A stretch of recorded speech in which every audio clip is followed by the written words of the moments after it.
Hi, everybody, and welcome to JustinStephenLane.com. This month, we're going to be talking about addictions, and I've asked for my dear friend September Hill to come and share her story of addiction. She is a former addict with 19 years of recovery.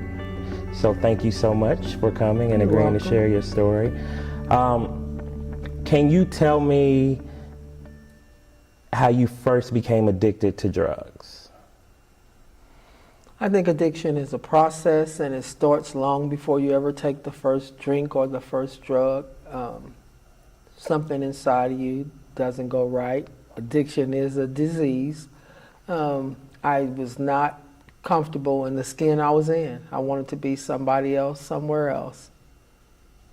I never liked the person that I was, and so drugs kind of helped me to escape from being that person. And I know earlier on through conversations that we had, you didn't want to mention anyone specifically, but what was those experiences that just led you to not liking yourself? Situations that cause feelings of shame, abandonment, rejection, loneliness, all that. I always thought, well, I must have been a bad person, because otherwise, why don't I have a dad like all the rest of the families have dads? Why don't I have a dad? Why is my mother not here? Why am I always being dropped off here, there, and everywhere? Why do my brothers and sisters not like me? I must be a bad person. So I was always seeking love and affection, and the ways that I got it were all the wrong ways. They came from people abusing me, sexually, physically, mentally, all types of abuse. And so drugs for you was a way of dealing with the pain, a form of escapism. Exactly. A form of escapism.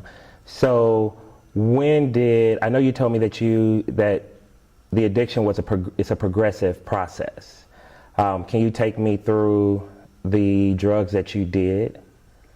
I started off with marijuana. Well, you know, I always was an overachiever coming up. I wanted to be more, do more, be a better person, and surely if I did that, then surely I'd get the approval that I was seeking. So I always try to be the best person in school, try to be in all types of activities and all that to make myself feel better and do things like that. That didn't work. I went away to college, and then I got introduced to marijuana and alcohol, and I liked it. It made me feel different. I was more free. I was a happier person. It was fun at first. I did it, you know, recreationally. But I partied so much in college, I ended up dropping out of college. I went home and continued my journey on getting high. And I got married, and I got introduced to cocaine. It was freebasing at that time. So I freebased. So what is freebasing? Freebasing is different than crack cocaine. It's where you get the cocaine and you cook it up and you smoke it. Okay. So I went through that, and then I went through, that's where, and then I got married and I had children, and then I started, not only was I smoking it because I liked it, then I had to have it at all costs. So that's when my journey began, smoking cocaine. Then I got a divorce, and I lost everything I had.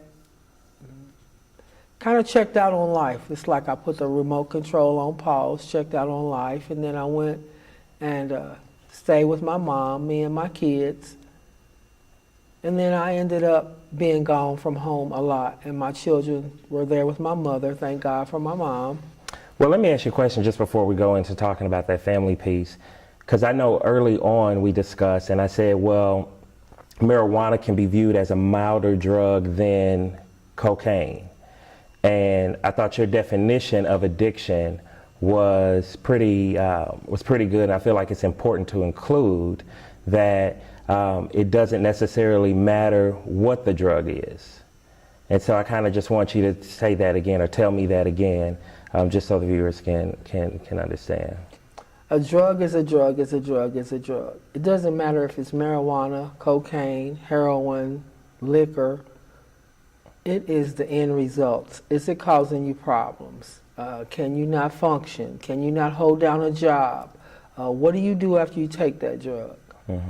There are very few people that can do drugs and still maintain a healthy lifestyle. Because eventually it takes you down. There are some people that can drink liquor and they're not addicted. They don't have addictive personalities. They can take one drink, they can take a half a drink and be done with it. But then there's the other end of the spectrum where one is too many and 1,000 is never enough. And that's what I want people to look at this interview and not necessarily become just a voyeur into your life, but look at it and understand that there are many different types of addictions. You can be addicted to alcohol and cocaine, but you also can be addicted to gambling. You can be addicted to pornography. You can be addicted to lying, spending money, shopping, eating. There are a number of different addictions, and your addiction doesn't just affect you. It also affects the people that are connected to you. How did your addiction affect your family? It affects everybody in the family. It's kind of like a family mobile, you know. If one piece is out of whack, then the whole thing is off, you know. So it affected my family, it affected my mother, it affected my son, it affected my daughter, it affected everybody around me. People in my family tend to look to me for support or help or to be the strong one. But sometimes the strong people break down too, because a lot of times people don't let it out what's really going on inside them. You try to cover it up and hide it and act like everything is okay when everything is not okay. On the inside, you're dying. And so the drugs served as your support system. Right. The drugs became your support system Exactly. that you may not necessarily have been able to get from your family during that time. Right. I understand. So do you think that you always knew when you started doing drugs, and as it became progressive, did you know that you were running, or did you have some epiphany or some awakening moment where you realized, this is why I'm doing this is why I'm acting this way? I had not a clue. I just knew it made me feel better. It made me be somebody else, somewhere else. That's all I knew.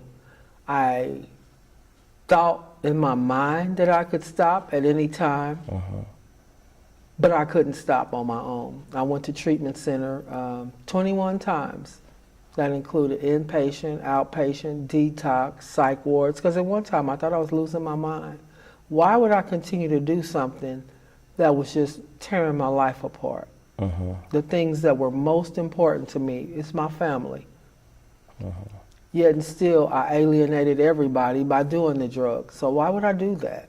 So I thought I was just losing my mind. So through a series of treatment centers, and I say that it was not in vain, because each one got me closer and closer to my healing on the inside.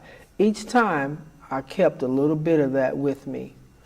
It's kind of like I heard a song where the mule fell down in the well and he shook off the dirt, you know, and he stomped it under his feet, and he kept getting higher and higher and higher until he got out of the well. That's kind of the way it is with addictions. Each time you get rid of a little bit more of that's on the inside of you. And you have to talk it out. You have to get it out and deal with each thing that happened to you in order to stay sober. And you have to deal with situations as they arise. But before you even get to that point, you would have to come to a realization that you are an addict. That's correct. And what I find interesting is that a lot of people who are dealing with a lot of addictions, or dealing with a addiction, don't necessarily admit that they are an addict. And so when did you come to the point where you realized that you were an addict and you had no control over your life. You know, the first step in the 12-step program says you have to admit that you are powerless and that your life is unmanageable. So you can say, I am powerless over blank. I'm powerless over liquor. I'm powerless over alcohol. I'm powerless over whatever, food, and my life is unmanageable. That's the first step. You have to look at yourself, look at the man in the mirror and say, my life is unmanageable. When I do this, you can't just smoke one rock and put it down and say, okay, that's it, I'm done. No, that's the whole high, the getting and the using of the drugs, more and more and more. You live to use and you use to live. You got a problem. So do you think people are more addicted to the actual process as opposed to the actual drug of choice? I say that when it comes to cocaine. When it comes to cocaine. So it's more, so for you, your experience is that it was more about the process, not necessarily the drug. Because the high of the drug didn't last very long. So then you had to get your mind thinking on how to get more. What would you do to get more?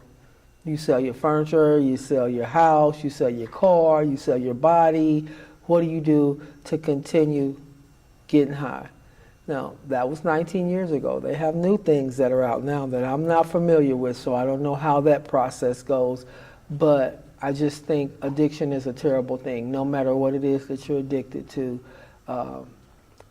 you have to have a spiritual foundation. And that's what you credit your deliverance to? I do. Having that spiritual foundation? I credit it to spiritual foundation as well as the 12-step program together for me. So I know that we talked about your family a little bit. What was your biggest regret while you were looking back? What's your biggest regret? What was your lowest point being addicted? Missing out on my children's life as they were growing up. Not all of their life did I miss out on, but a big portion of it. I kind of checked out. I was so hurt by my divorce and the place where I went. I kind of just, and then I had a brother that got killed, and a lot of painful things happened, so I felt like I put the remote control on pause, and I checked out on life, and I just buried myself into getting high.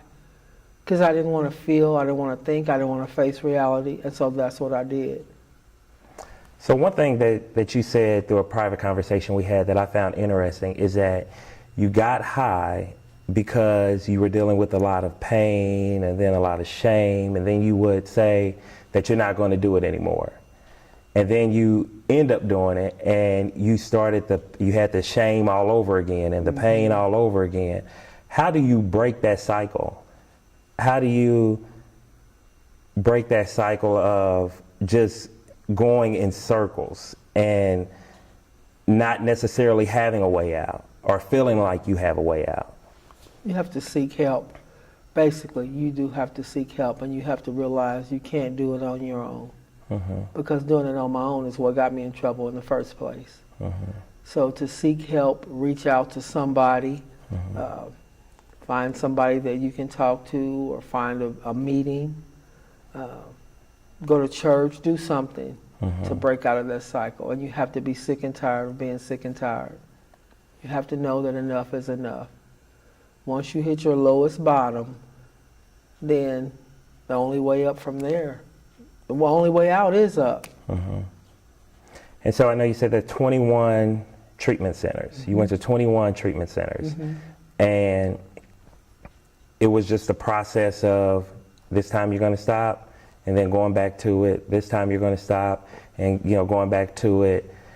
And by the time you got to 21, a lot of your support system had changed, I'll say it that way. Because after a while, people just don't believe you. Right. People just don't believe you. How did you deal with when you finally did change and you were serious about the change? How did you deal with the outside world looking at you and saying that, she's not serious, she'll go back to it? How did you deal with that? I didn't care, because by that time it wasn't all about them, it was about me. because you have to come to a point where you're doing it for yourself, not for anybody else, because it won't last. If you're doing it for your mother, if you're doing it for your children or for your husband or for any reason other than yourself because you want to be sober, it won't last.